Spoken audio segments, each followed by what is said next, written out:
Рахмат, Алайбек Айтмаматович. Кийинки сөз депутат Момбеков Рыскелди Чыныбекович.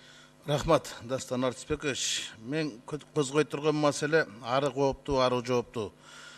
Коопсуз шаар маселеси. Кече бул маселе күн тартибинде 6-чы эле атайылап акыркы кылып коюшту же убакыт ошого чоюшту айтор башталбай жатыр бүтүп калды.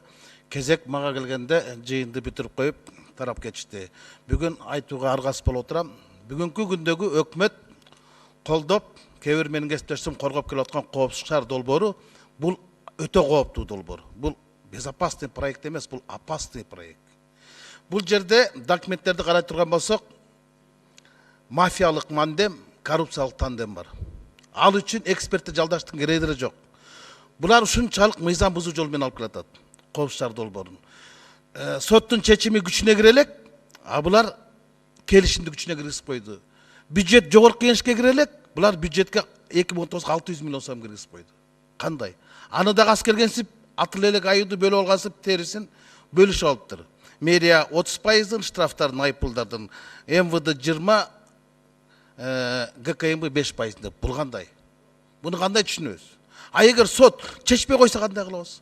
Хуавейди болуп качып кетсе, же болбосо жанагы Бишкек нарын каскад, Верхний Нарс каскадта болуп качып кетсе эмне кыласыз ферма? Бирок болбой эле мыйзам жолу бузуу жолу менен алып күчкө салып киргизип кетишти. Буну кандай түшүнсөк болот? Бул эми мындай да. Баягы улуу сөздө уят жок дейт. Букадан качы эле кунайындын музоосун алып, сүтүн сатып жибердик да. А кунайын кысыр болуп калса эмне кыласыңар? Букаңар импотент болуп калса эмне кыласыңар? Ким жооп берет? Жок. Жок дегенде сурап койбойсуңарбы? Биринчи коопсуз шаар долбоору эмне үчүн ишке ашпай калганын? Кайсы вице-премьер кимден эмне сураганын? Генерал Зарылбек Ырсалиевден сурагыла, айтып берет. Англичандар 10 миллион долларга беребиз деп келгенин Иса Шешенкуловдон сурап койгула. Кыргыз Телекомдун мурунку башчысы Нурдин Мадаминовдон сурагыла. Эмне үчүн сен жогорку кеңеште 10 миллион долларга Кыргыз Телекомдун базасына коопсуз шаарды ишке ашырам дедиң деп.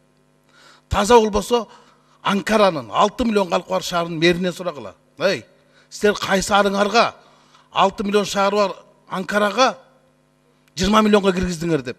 Бакунун мэринен сурагыла. Тажик туугандардан сурагыла, Душанбеде эмне үчүн 22 миллион деп. Астанадан сурагыла. Азыр 35 миллионга киргизип атат. Мурун 85 миллионга каршы болушкан. Анда 422 комплекс болчу. Ар биринин баасы 200 миң доллар болчу. Азыр 35 миллион долларга берип атасыздар, өкмөт.